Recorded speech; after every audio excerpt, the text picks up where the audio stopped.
ইব্রাহিম, মা কেমন আছো? মেয়েটা কয় বেশি সুবিধার না। তোমাদের খাওয়া দাওয়া কেমন চলে? ভালো না।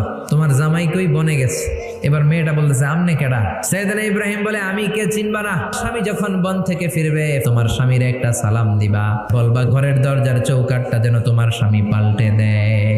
এই কথা বলে ইব্রাহিম চলে গেলেন। ইসমাইল আসার পরে বিবি বলতে আরম্ভ করছে, দুপুরবেলা একটা বুড়া আইছিল। বুড়া সাইয়েদনা ইসমাইল বলে কোন বুড়া আসছে?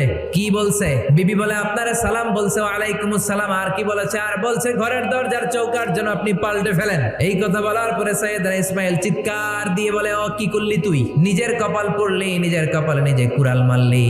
এইটা আমার বাবা ইব্রাহিম খলিল, আমার বাবা যা বলেছে এর মানে হলো তোরে যেন আমি তালাক দেই। বাবার খুশির জন্য তালাক দিয়ে দিস। নতুন সংসার শুরু হলো। আরেকটা বংশীয় নেককার মেয়েকে বিয়ে করলেন। 3 বছর পর সাইয়েদনা ইব্রাহিম আবার বেড়াতে আসলেন। আজকেও সাইয়েদনা ইসমাইল বাসায় নাই। সাইয়েদনা ইব্রাহিম সালাম দিলেন, আসসালামু আলাইকুম।